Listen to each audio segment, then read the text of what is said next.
Принято,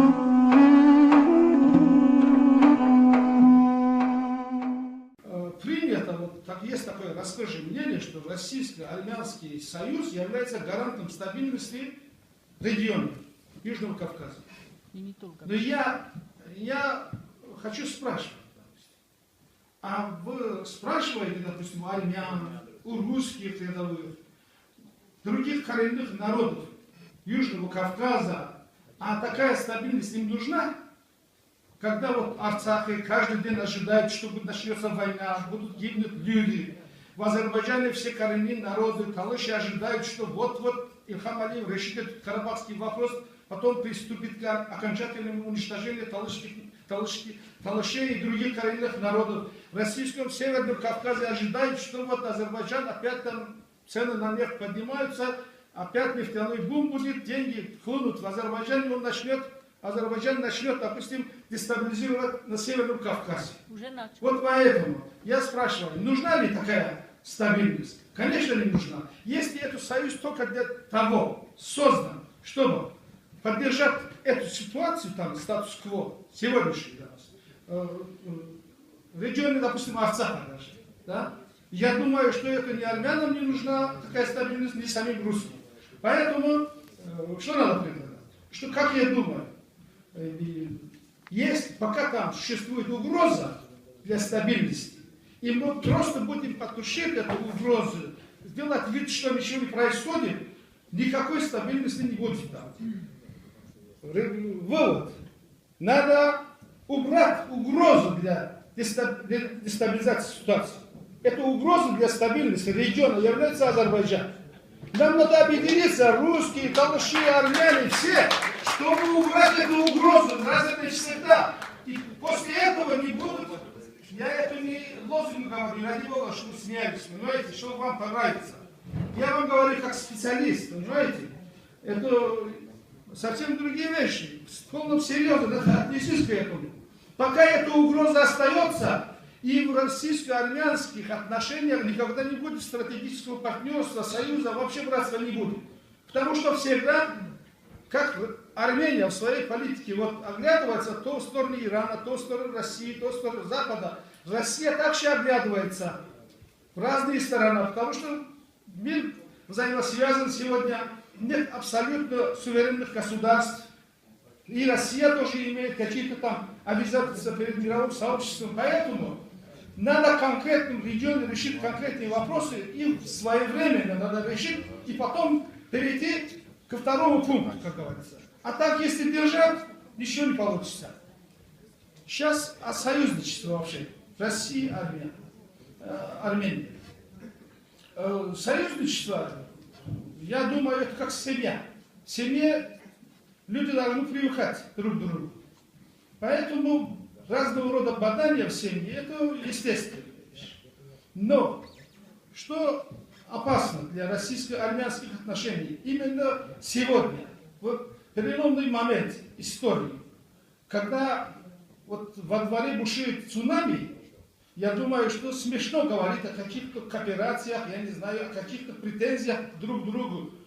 Это может привести к печальным последствиям столетней давности, когда также Армения, вот, начали армяне с русскими, русские к армян, армян к русским, претензии разного рода, армяне хотели уйти в Европу, и в конце что они получили? Потеряли Нахчеван, потеряли Карабах, понимаете?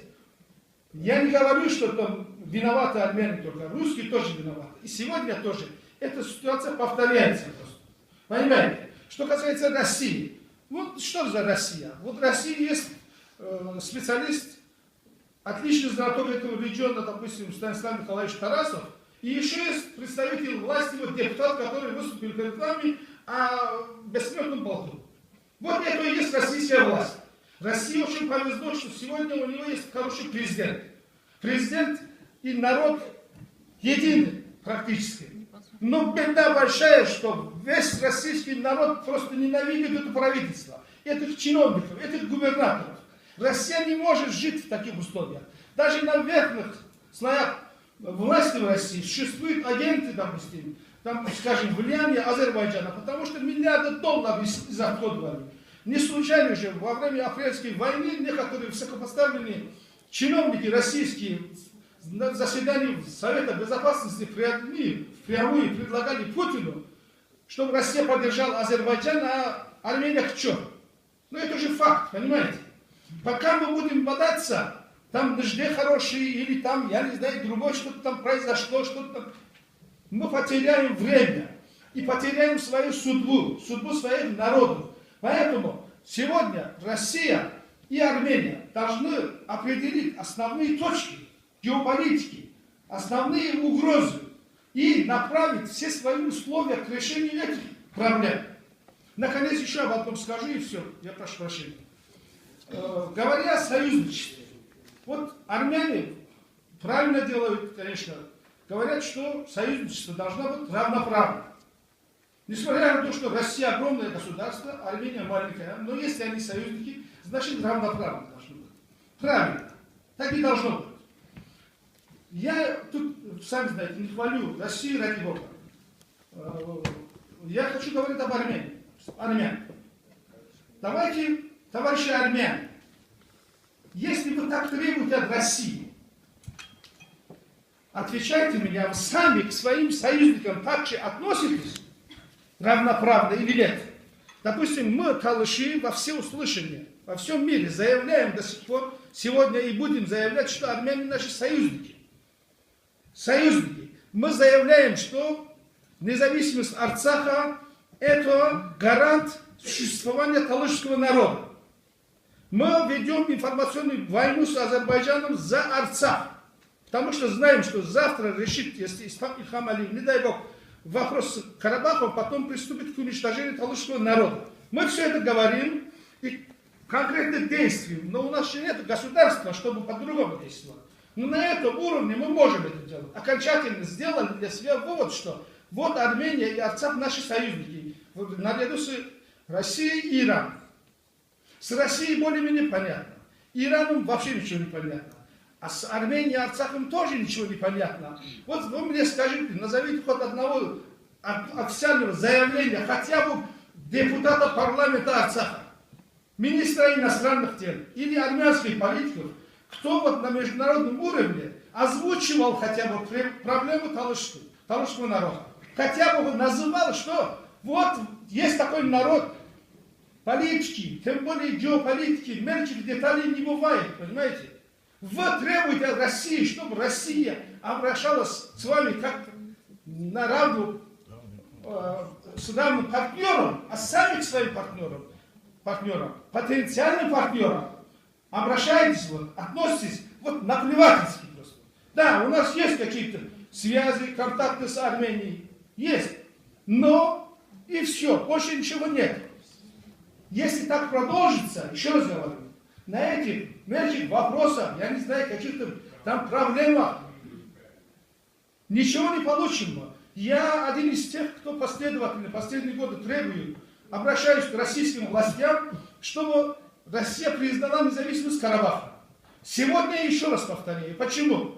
Трамп что предлагает? Признать очевидные реалии современного мира. Даже армяне вот выступают против этого предложения. А что в этом плохого?